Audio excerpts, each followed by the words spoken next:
So you have given us a very good example of land management from India. Yeah. We would love if you can present us again with this example of it's a success story, so we take it as it is. Okay. Please. Actually, this study and this project is about demand-driven sustainable land management in dry areas of India, and this study particularly relates to the western Rajasthan, which is arid area, and rainfall is 100 to around 300 mm annually, and the temperatures goes from 45 up to 48 degrees for months together. So the transpiration or the evaporation is very high. The environments are really very harsh. The droughts are very frequent. So what is happening because of these? The land is continuously degrading. Not only the private lands, but the common lands are really severely degraded over the years. And these common lands, which are very important for the farmers, for the livestock, for the biomass, and because of the poor management and this changing climate, this further leading to the degradation of these resources. But what is happening because of this situation? The crop production, agriculture is very risky, and that is why the farmers do not want to make more investment. And this, because of this whole vicious cycle, this whole area is going for further degradation and further degradations.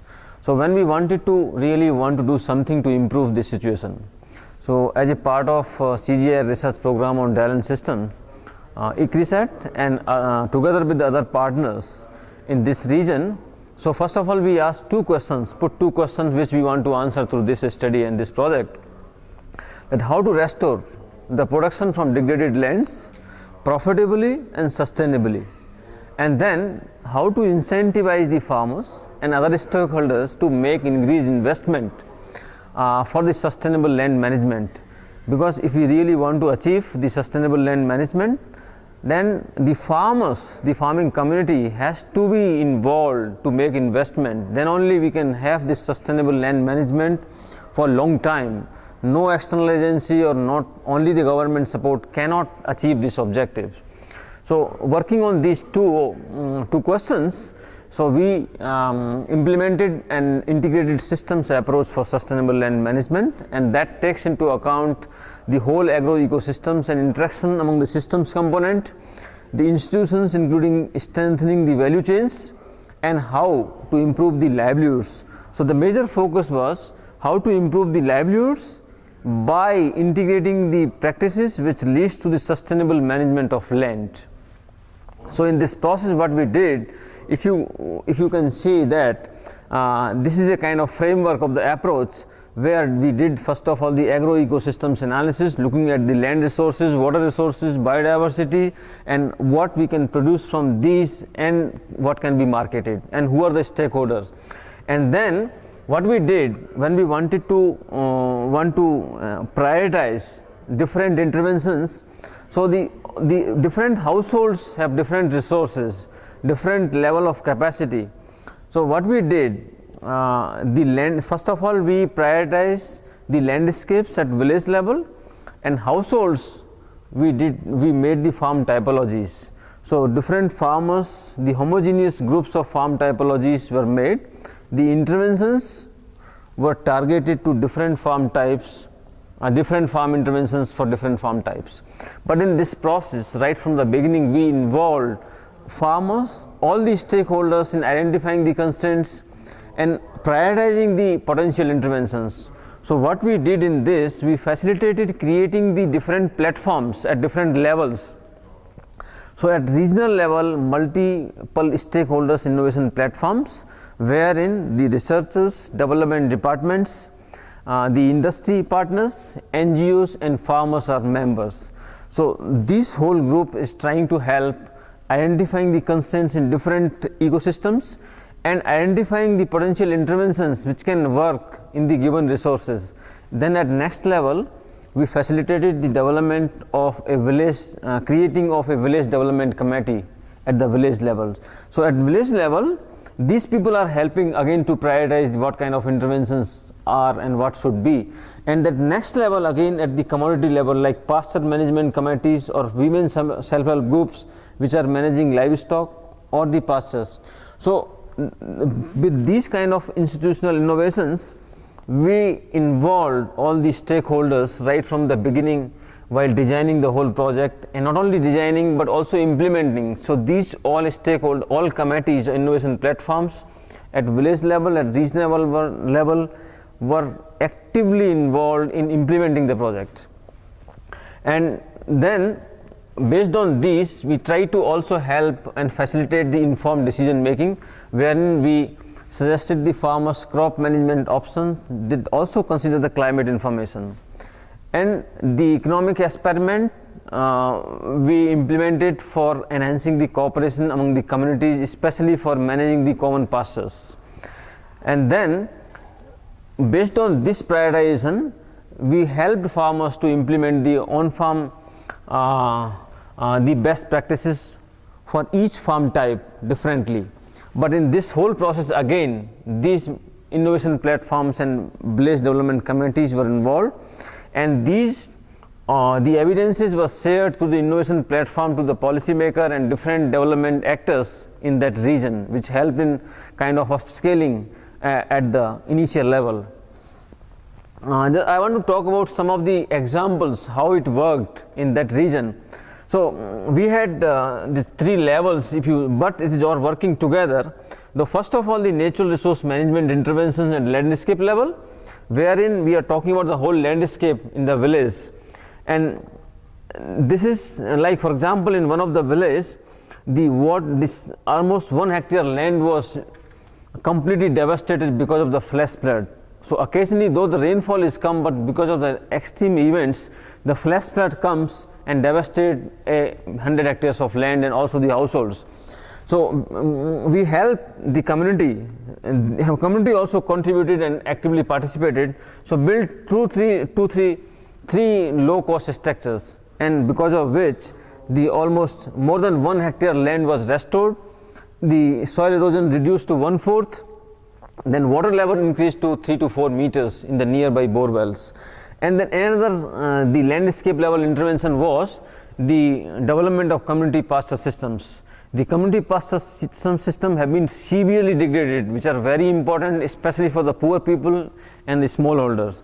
So we facilitated the community by integrating the superior germplasm of the native grasses, and also by integrating the fruit trees, which can enhance the income of these pastures so that they become more viable, more important, valuable for this community to manage in future. So then with the protection, then because of these interventions, the biomass productivity, the yield of pasture increased 4 to 6 times. So now these communities are coming forward, other communities are also coming forward to really adopt these kind of interventions.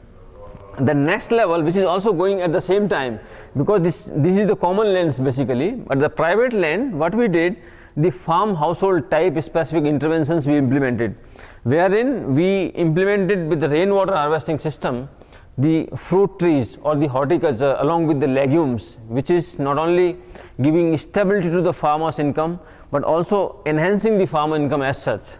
And another thing which if you can see here, that initially we adopted a method which is wherein this method uses very little water for growing the plants, where you bury the earthen pot into the root zone of the plant and give water only once in 7 days or 8 days. So that is how in the low rainfall situation we manage that.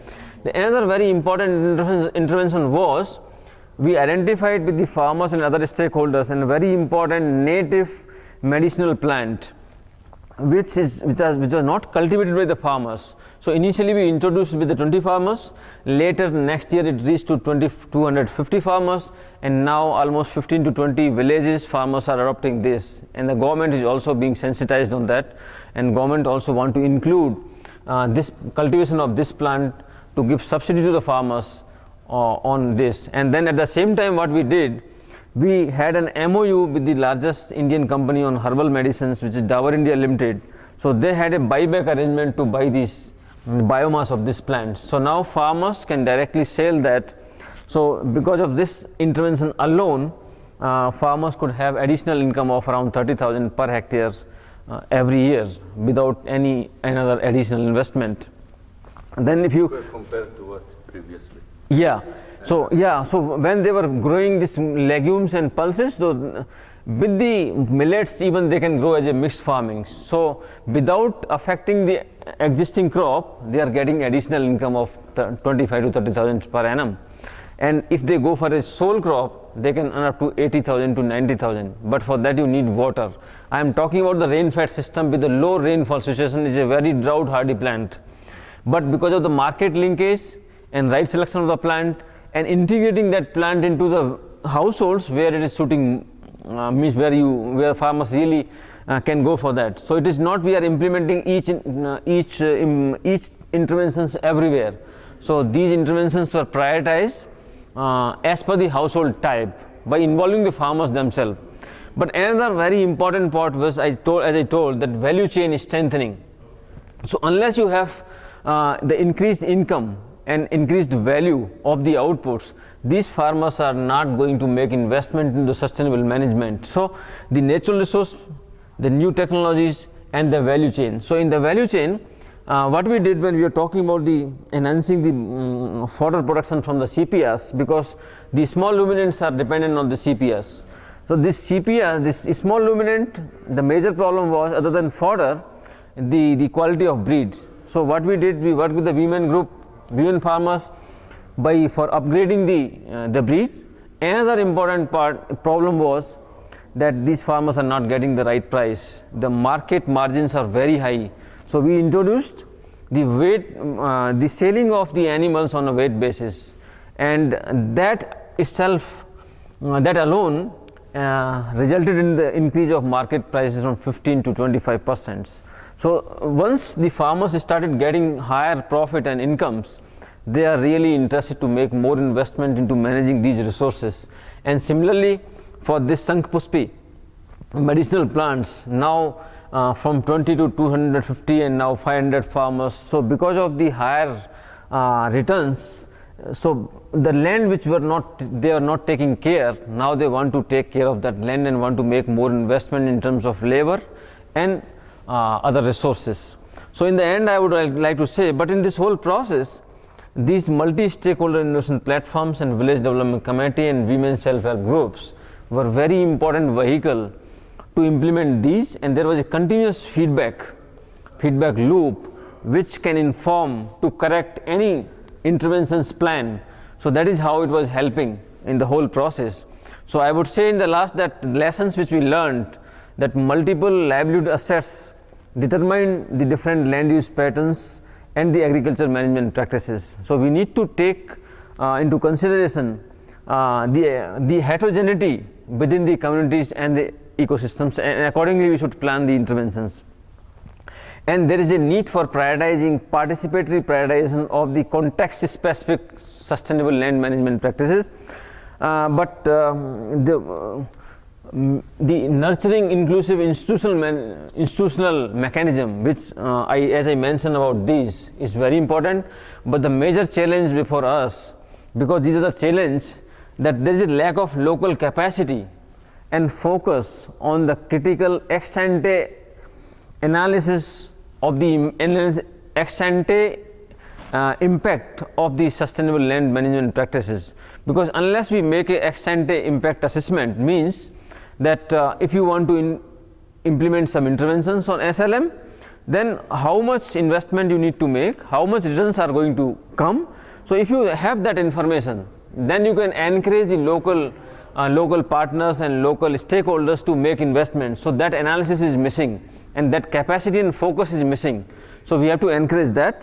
Then another is that upscaling the demand-driven sustainable land managements require intensive facilitations. So to make that happen, this creating self-sustaining models of innovation platforms will be very important, and sensitizing and strengthening the capacity of local stakeholders on this paradigm shift in the sense looking at the whole system as a whole, from a natural resource management to the value chain, is another important gap or challenge which we have to. And then integrating the demand driven approach of sustainable land management into the existing development plans is very important, and that we can do by creating evidences and evidences based policy advocacy to the policy people, so they are convinced and they can change the policy and integrate these things into their local plans. Obviously, your project is a success story on its own. It has affected the livelihood of a large number of people, I imagine, in a certain area. Yeah. But I don't know the number of people who are benefiting from this, you might tell us. Yeah. But also, it is limited to a certain limited area, I don't know how many hectares. Now, what is your evaluation of replicability of this success story at a larger scale, at a massive scale, let's say, that can make a difference to the livelihood of millions of people in a given area? Yeah, it's very important point that actually we were working in 3 districts of Western Rajasthan, which covers a large area, but we selected 8 villages in 3 districts where we were working. And now, because our major implementation partner with ICRISAT was Gravis, and there was other people working. So now those partners who were working with us in the project, including the government departments, are taking up these approaches into their projects now, which is being funded by other donors in the same region. But the major issue now is because as a part of the innovation platform, all the development department at district level were members into that, and we are making aware these members on these approaches. But the major challenge is how to make this innovation platform sustainable. If we are able to make this innovation platform sustainable, that innovation platforms can help in upscaling these kind of approaches, because when you go to another area or another region, I would not say that exactly the same interventions can be implemented there, but yes, the same approach through developing these innovation platforms, village development committees, and bringing them in developing and analyzing the constraints and prioritizing the potential interventions. If we follow that approach, I think this approach can help all the similar dry regions or any other regions for improving the livelihoods and productivity of those. But at the same time, we need to sensitize and do a lot of policy advocacy. It's a kind of policy shift. If the government kind of put more focus or encourage their department to adopt these kind of approaches, so before that we need to convince at a higher level.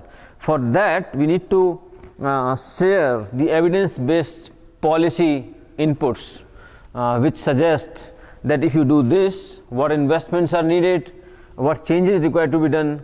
So we are also generating those kind of evidence-based policy brief to sharing with the higher level of policy people, and this is how we can move forward to upscale these approaches. Great, thank you very much for your. Yeah, thank you.